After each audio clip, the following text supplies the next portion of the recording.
And am I moving? Am I Yes, moving? you are doing well. We can see and hear you now. How are Right. you today? I'm very good. How are you today? Pretty good, pretty good. Where So, are you? Where are yes, you? I'm in New York. Okay, It's because so it's hard not to be good on a day like today. right. Well, I've been inside all day, so except Uh, to get pick up a package off the porch, I haven't been outside. But yeah, I'm in Long Island actually. hmm.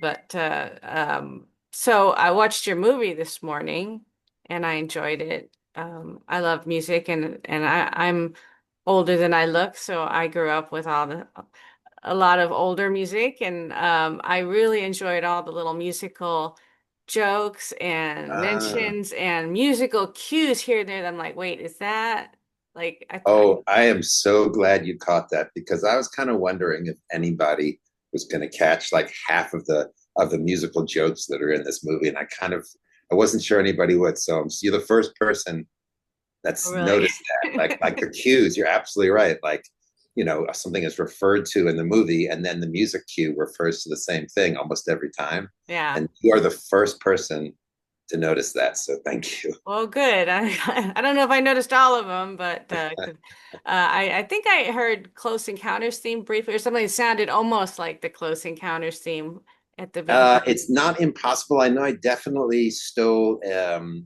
Wizard of Oz theme Yeah, at one that point, one I definitely noticed.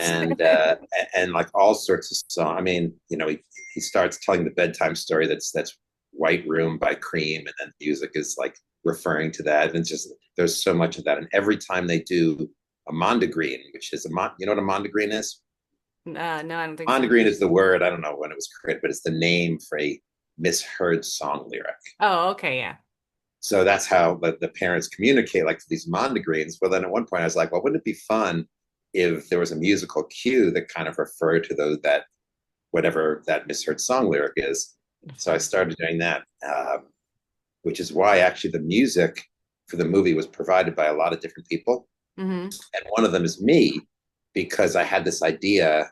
I'm not. I mean, I'm an amateur musician. Where you can see, Oh there's a yeah, lot of yeah. Sure. piano over there. I mean, I'm not a professional, sadly, to my chagrin. I'm not a professional musician, but I thought, okay, I have this idea. So let me try to, rather than try to explain it to somebody else, because when you work with a musician, a composer, you want to give them leeway to just be as creative as possible. So for me to Sure. tell them to do something, I wouldn't want to do that. That really wouldn't be collaboration. So on those particular cues, I like to say, okay, let me try it myself. And so I did it myself. And that's why I'm one of the actually four credited composers on this movie because different people did different bits. Lee Oh, Ronaldo, okay. Sonic Youth, did the like kind of a lot of the Star Machine stuff because his music is so interesting and so perfect for that. Then I have a composer I've worked with a couple times before named Peter Lurie, and he's just a brilliant all-around composer, very sort of traditional in most of his work. So I used his stuff for all the alternate world Mm. stuff, which was kind of cycling between different genres, and he can do any genre. And then I used another composer named Josh Wood to do kind of the other stuff, what was left besides those three segments. So yeah, it was interesting. Never done that before. I mean, it's always been one composer per movie, so to have four was kind of unusual, kind of fun. Yeah, I bet. Yeah. So, yeah, so that was actually going to be one of my questions about the music later and who composed it, but you already answered, so it's okay. So, how did you created the movie in you wrote it all yourself, right? So, how did you come up with this idea? So I guess this is my eighth movie as a writer and director, and when you get to the end of the process, people always ask about the beginning of the process, and it can be hard to remember because it's so long. I Right. mean, Sure. making a movie from first conception to finishing it is so long, you kind of like lose track of how it began. I think it began. Well, there are two things. One is just a kid in New York City, a family in New York City, and that's really meaningful and significant to me. It's my life. I did one movie earlier that was about a family in New York. It was Mhm. A Little Game, which maybe Oh, that one, yeah, sure. which was with F. Murray Abraham. He plays this chess teacher in Washington Square Park. Um, and that was about an 11-year-old in New York. Now my three kids are a little older, the youngest is Talia, who's in the movie. Mhm. She was 12 or 13 when we shot. Now she's 15. Wow. Um, so, that was a big part of it, was just like family life in New York. And I also had thought about what it'd be like to be like a one-hit wonder, like to Mhm. have one song that people knew and then never have another one, and what that would be like. So that was kind of the family end of things. And then that other world, I guess I guess it's kind of something that's said in the movie, which is that like we all, in some ways, imagine that our lives are movies. We imagine that we're living in a drama sometimes, especially like something dramatic happens or we say something particularly witty. Um, so I think it came out of that. Like, okay, well, if our life is a movie, what makes us think that we are the stars? Is everybody walking around the star of their own movie, or are we all in one kind of shared movie? So it was that philosophical thought, I think, too, that Yeah, sparked it's it. interesting concept, and I'm a huge fan of comic books and science fiction, so I enjoyed that aspect of it because I've seen Uh, so many things. I especially love anything involving alternate realities or time travel, that kind of thing. So that was yeah. Well, if you like comic books, there's another movie of mine you should see, Justice, which is about, let's see if I can, oh it's yeah, I see it. I see it. comic book character. Oh, It's about cool. the main character in that is a comic book writer. And Cool. so, a little exploration of that world that I like as well. That I got a chance to Neat. visit DC Comics and learn about Yeah. that. So that was cool. Oh, Yeah, that's great. Yeah, I saw on your IMDb page, there's a video trailer for another one that looks like science fiction. I forget the name, but yeah. There's one go called The Speed of Thought. that one. That Yeah. is, I mean, that one is pure science fiction. Oh, okay. So yeah, I've kind of made every genre, not every genre, but a lot of genres. Yeah. I've had the freedom to do that, which is great. That's the trade-off when doing what I do. Is like yeah, you have freedom, but you also, people want you to kind of, if you've done something successfully, they understandably they want you to do it again. Hmm. So it's the trade-off between what people, if you're lucky enough that people want you to do something, those things, or following your own vision. And it's tough. Like, it's, especially in today's world, like the economics of filmmaking are really difficult in today's world. Right, I'm sure. So, what would you classify this movie as? Fantasy, sci-fi, comedy, musical, little Well, bit that's an of interesting question. I would say, can I eliminate some? I think that's probably easy. everything. I don't think it's not fantasy. Um, I would not call it a musical because, I mean, I think of musicals of people randomly breaking into song instead of like a music that has people like playing in a band. Right. Like, I wouldn't call it a musical, though it's very music focused. Wouldn't call it fantasy. So I think science fiction is fair.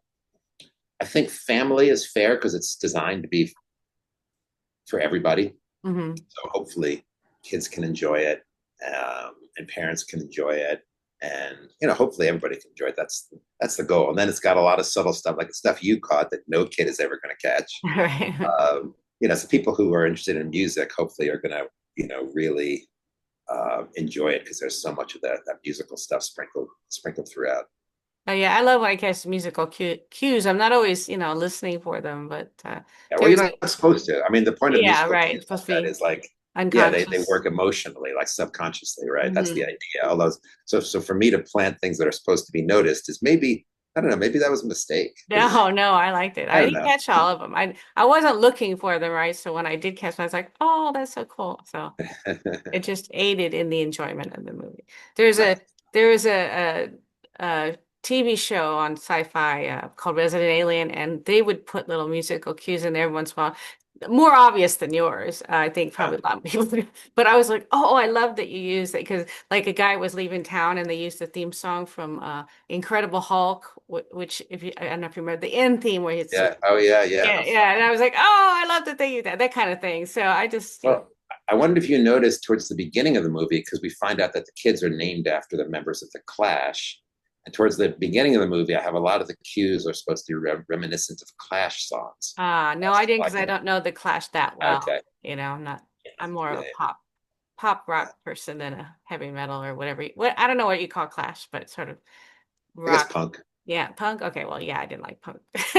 No, my husband, he loved the Ramones, but I'm not a Oh, fan. well, there you go. Yeah, Marky Ramone was a yeah, yeah. part of this movie, which was I was like gonna say amazing. I saw that name on the credits. I'm like, is he one of the Ramones? So he He's the last. It's really sad. I mean, they've all passed away. wow. They weren't that old, but cancer got most of them.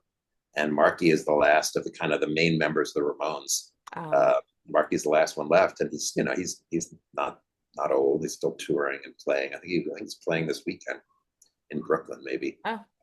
So he's still keeping alive the legacy of the Ramones. So it was great for me to get to work with him. That was a pleasure.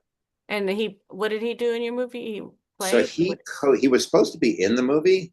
There's the scene where the family goes to practice, and they Mm, go to the studio that's owned by a musician, and we cast Marky Ramone to be that musician, which was amazing that he agreed to do it. all right. Then we started shooting the movie, and a week into the shoot, Kirli Berger, the lead actress, she broke her ankle, Oh, so we had to take, and then she needed surgery. It wasn't on set that she broke the ankle; she was getting sure. into a car elsewhere. Um, so we waited for her to get better, and then 5 months later, we came back and shot most of the movie, including those scenes I was talking about. And by then, Marky was no longer available; he was touring Um, in Europe. So I had to find somebody else to do that, and I got Lee Ronaldo from Sonic Youth to do it, which was great. But by then, Marky and I had collaborated on the City Family song, which ah, is at the end of the movie. Because that's a Marky great song. I like Thank it. you. It was.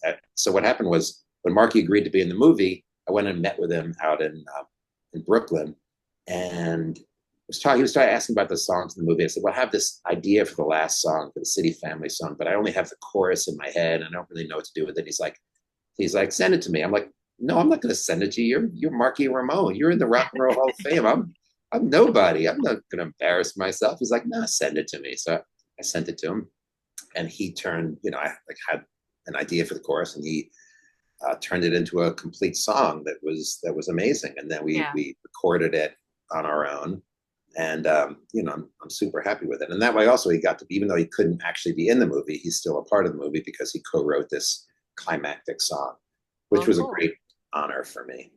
And the rest of you wrote the So the first first song? song in the movie, the two big songs, the first one and the beginning one, which was the one hit wonder song Right. called City Kids. Right. That was written by Ryan Miller, who is lead singer of a band called Guster, which is a band that I love and my whole family loves, and they've been around since the '90s, and they've got a big following, and they're an amazing band, and he's a great songwriter.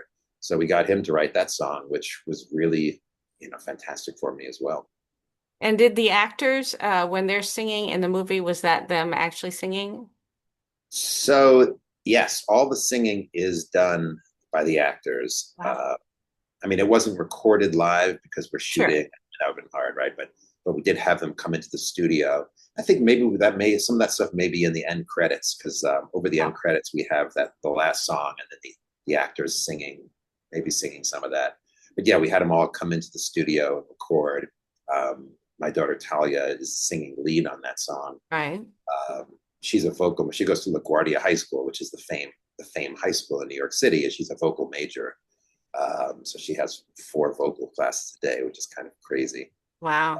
Um, but so she sang lead on that, and then everybody else sang backup, and actually had individual moments where they were singing lead. So yeah, that's all them singing. The instrumentation is not them; it's mostly me and Florent Barbier, who plays he was our sound recorder, recording sound on the movie, and then we did the songs. We did them in his studio, and he plays drums. He's the drummer Wow. in the movie, and he's an Okay. amazing drummer. He was a rock and roll drummer in France, Oh. and so he played drums. Actually, in the movie, plays drums on the song, and I was wondering produced who that that. was. I'm like, wait, they've got a drummer now. Random guy, yeah, yeah. Initially, when Marky Ramone was going to be in the movie, I thought, oh, wouldn't be Marky Ramone as a drummer? I'd be like, wow, wouldn't it be great if Marky Ramone could be playing with him on stage? But that never happens. Yeah, right.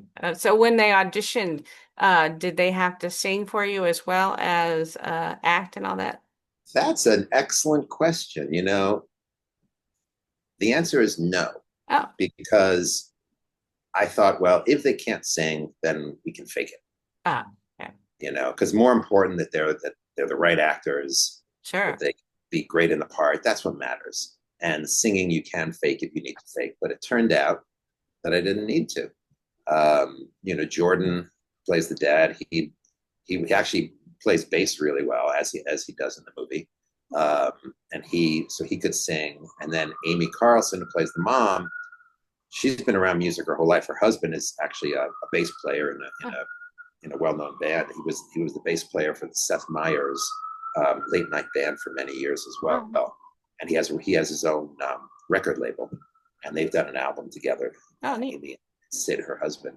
So they were very experienced. Kirley Berger, the lead actress, she's an amazing singer. In fact, that was kind of like one of the bigger challenges was trying to convince people that she wasn't an amazing singer because she's not supposed to be, right? Right, She's supposed to not have the confidence right. early on.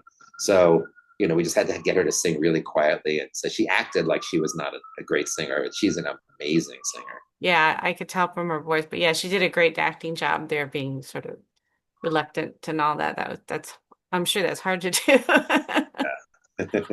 Well, thank you so much for talking to me. I think my time is up, but I appreciate it. I'll be talking to your actors next week. So, Great. I'm gonna share something with you that I just found. If you like music, I just found this what before we go. This was from the very first, actually the second job I had. The first job was on Crocodile Dundee.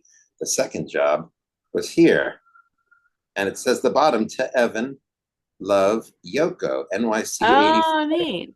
There's a Yoko in a music video. There's me, and there's Yoko on the top. There's Sean at the bottom Oh, there. wow. That's And cool. that was like the second job I ever had. I just found this. Wow, from Wow. music. That's amazing. Yeah. All right, thank you so much. All right. Thank you, Suzanne. Bye-bye. Bye.